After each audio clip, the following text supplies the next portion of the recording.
ఎప్పటికప్పుడు సరికొత్త ఆలోచనలతో లేటెస్ట్ టెక్నాలజీని అభివృద్ధి పరుచుకుంటూ కొత్త కొత్త ఆవిష్కరణలు చేస్తూ ఉన్నారు మన రాష్ట్ర ముఖ్యమంత్రి వర్యులు శ్రీ నారా చంద్రబాబు నాయుడు గారు. రాష్ట్రానికి ఒక దిక్సూచి, శరవేగంగా అభివృద్ధి పనులు చేస్తూ రానున్న తరాలకు మంచి భవిష్యత్తును, స్వర్ణాంధ్రని అందించడమే లక్ష్యం. అమరజీవి శ్రీ పొట్టి శ్రీరాములు గారి ఆత్మార్పణ దినం సందర్భంగా రాష్ట్ర ముఖ్యమంత్రి వర్యులు శ్రీ నారా చంద్రబాబు నాయుడు గారి సందేశం ఇప్పుడు.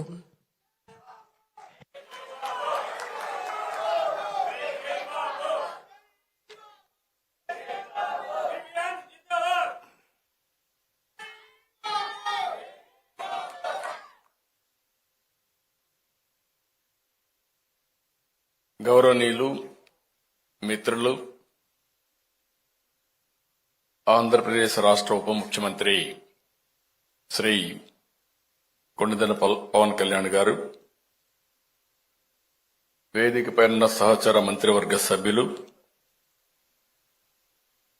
వేదికపై ఉన్నటువంటి గౌరవ ప్రజాప్రతినిధులు, పార్లమెంట్ సభ్యులు, శాసనసభ్యులు, అదేవిధంగా వివిధ కార్పొరేషన్ చైర్మన్లు, అందరికి కూడా మనస్ఫూర్తిగా ఈరోజు ఈ కార్యక్రమానికి, ఒక పవిత్రమైన కార్యక్రమానికి చేసిన సోదరి సోదరులందరికీ పేరు పేరున మనస్ఫూర్తిగా నమస్కారాలు, అభినందనలు, శుభాభినందనలు.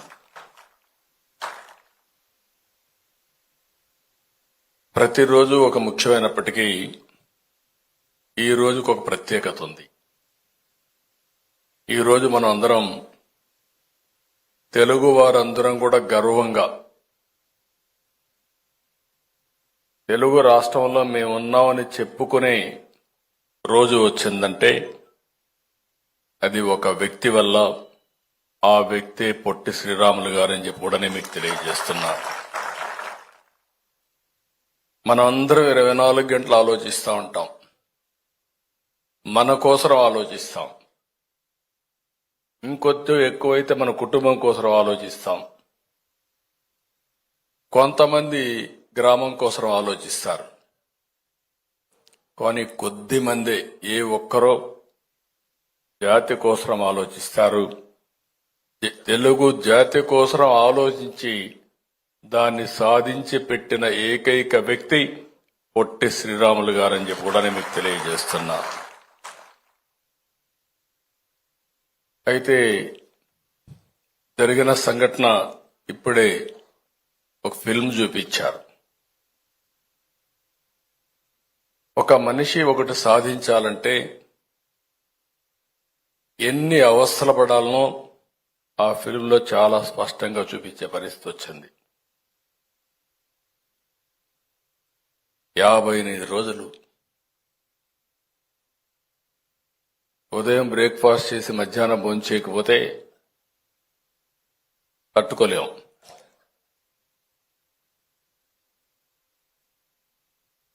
ఈ మధ్య సత్యాగ్రహాలన్నీ చూశాం.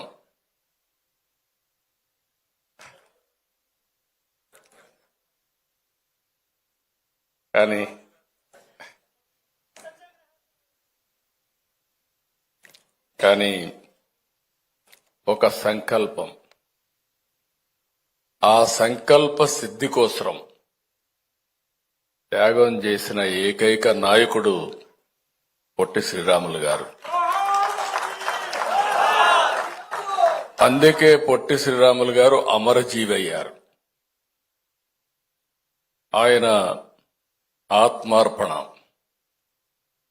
ఈరోజు దేశం మొత్తం భాషా ప్రయుక్త రాష్ట్రాల ఏర్పాటుకు దోహదం చేసింది.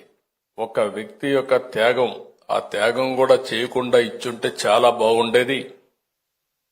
కానీ ఆయన సంకల్పం చూసినప్పుడు మీరు ఎన్ని విధాలా ఇది చేసినా పర్వాలేదు, నా సంకల్పం కోసం ఒకవేళ ఓసారి అనుకుంటాం, బతికుండి సాధించలేకపోతే నేను చచ్చిపోయిన తర్వాత ఆయన గుర్తుపెట్టుకుంటారనే ఉద్దేశంతో ఆయన ఆ రోజు త్యాగం చేసి సాధించి పెట్టాడు మనకు.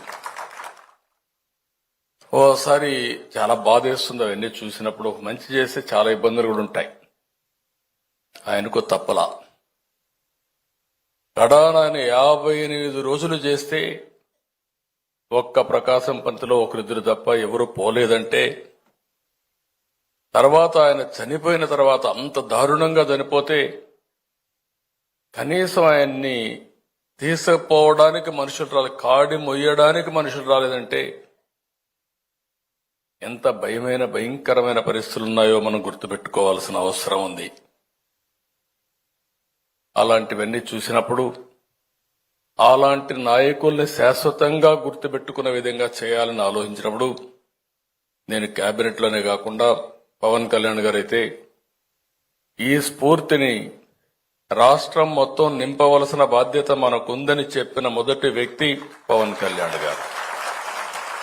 చాలా స్పష్టంగా అది లేకపోతే జాతి మనుగడే లేదని చెప్పి గట్టిగా చెప్పి మేమందరం కూడా తర్జన భర్జనలు చేశాం. అది కూడా మీరు చూసినప్పుడు ఓసారి చరిత్రలు చాలా జరుగుతూ ఉంటాయి. నేను ఆ విషయాలు కూడా మీకు చెప్తాను. కానీ ఈరోజు ఇంకొక రోజు, ఇంకొక మహోన్నతమైన వ్యక్తి సర్దార్ వల్లభాయ్ పటేల్.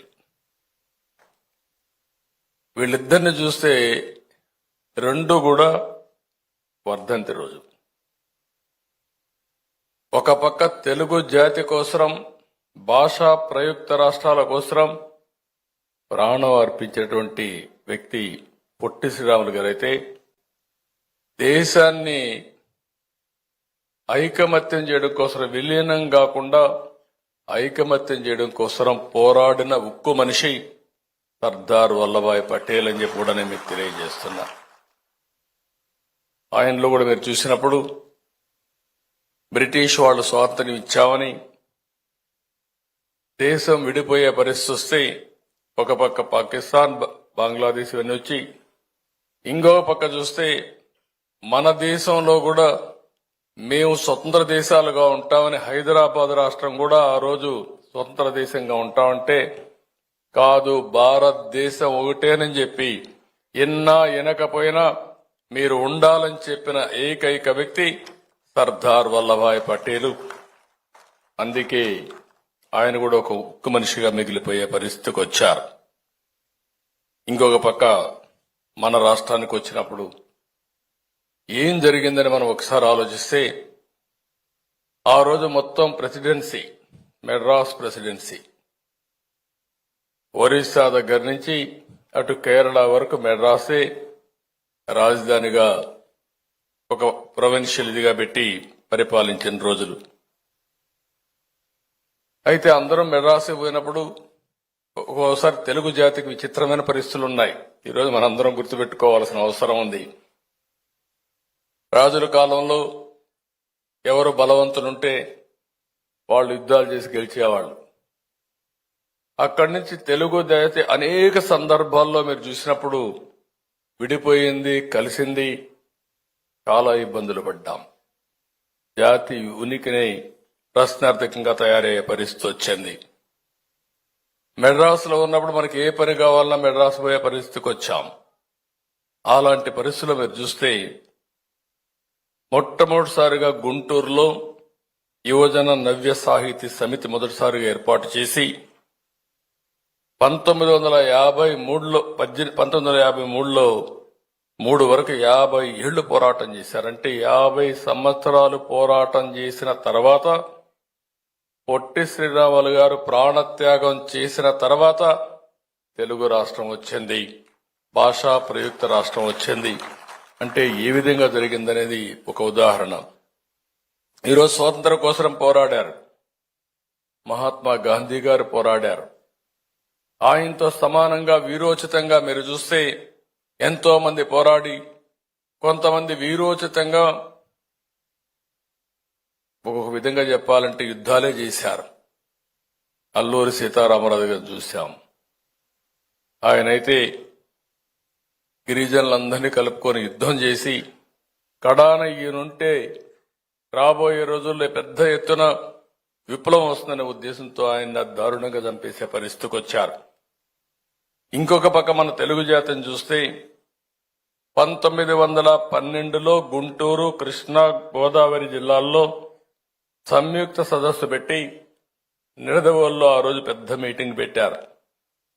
వీళ్ళందరూ ఒకటే అడిగారు, తెలుగు జాతికి ఒక రాష్ట్రం ఇవ్వాలి అని పోరాటం చేసి 1913లో అయితే ఆంధ్ర మహాసభ పెట్టి బాపట్లో కూడా నినదించారు. ఒక విషయం మీరు చూసినప్పుడు పట్టాభి సీతారామయ్య గారు ఒక మాట అంటారు, మనకు తమిళ మంత్రులు ప్రత్యేక రాష్ట్రం ఇచ్చే లోపే బ్రిటిష్ వాళ్లే స్వతంత్రం ఇస్తారని చెప్తే కడాన అదే నిజమయ్యే పరిస్థితికి వచ్చింది. మన వాళ్ళు కూడా మనకు సహాయం చేసే పరిస్థితి లేకుండా ముందు ఆయన చెప్పినట్టు బ్రిటిష్ వాళ్ళు ఇచ్చే పరిస్థితికి వచ్చింది. దీంట్లో కూడా చాలా కమిటీలు వేశారు. మీరు అది కూడా గుర్తుపెట్టుకోవాల్సిన అవసరం ఉంది. 1948 మార్చిలో విశాఖపట్నం వచ్చిన నాటి ప్రధానమంత్రి నెహ్రూకి ప్రత్యేక రాష్ట్రం కోసం నిరసన తెలియజేశారు. ఆ సంవత్సరమే జూన్ 17న దార్ కమిషన్ వేశారు. అయితే ఆయన అన్ని తిరిగిన తర్వాత మన వాళ్ళు కొంచెం ఈ చరిత్రలో కొన్ని ఉన్నాయి, విచిత్రమైన సంఘటనలు ఉన్నాయి. దాన్ని మనం కరెక్ట్ చేసుకోకపోతే మనం కూడా ఇబ్బంది పడతాం. దాంట్లో మనం చూస్తే అప్పుడు కూడా సీమాంధ్రలో ఐకమత్యం ఉండేది కాదు. అది చూసి అతను 1945 డిసెంబర్ 10వ తారీఖున ప్రభుత్వానికి రిపోర్ట్ ఇచ్చాడు, ప్రత్యేక రాష్ట్రం అవసరం లేదని. అంటే మన ఐకమత్యమే మనకు శాపంగా మారింది. కడాన పొట్టి శ్రీరాములు గారు త్యాగం చేశారు కాబట్టి, ప్రాణత్యాగం చేశారు కాబట్టి, ప్రజల్లో ఒక విప్లవం వచ్చింది కాబట్టి మనకి ఇది వచ్చే పరిస్థితికి వచ్చింది.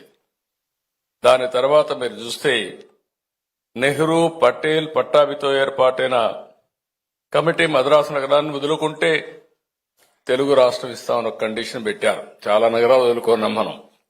చరిత్రలో మీరు ఒకసారి చూస్తే అభివృద్ధి చేయడం, అక్కడి నుంచి మళ్లీ రావడం, మళ్లీ అభివృద్ధి చేయడం, ఇది ఒక విధంగా చరిత్రలో మనకు పడిన ఇబ్బందులు కూడా ఇవన్నీ కారణాలు. దానిపైన కమిటీ వేసి మళ్లీ పెండింగ్ పెట్టాడు నెహ్రూ గారు. అవన్నీ పెండింగ్ పెట్టిన తర్వాత మీరు ఒకసారి చూస్తే పొట్టి శ్రీరాములు గారు చేసిన త్యాగంతో అది కూడా మనం చూసినప్పుడు ఈయన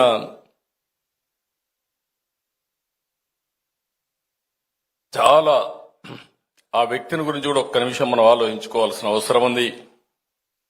1901 మార్చి 16న మద్రాసులో గురవయ్య, మహాలక్ష్మమ్మ దంపతులకు జన్మించారు పడమటి పల్లిలో. ఆ పల్లి ఇప్పుడు కూడా మీరు చూసినప్పుడు ఆ డీటెయిల్స్ అని చూపించారు కానీ చెప్పలేదు. స్వాతంత్రం కోసం పోరాడాడు. సామాజిక ఉద్యమంలో పోరాడి ఎవరైతే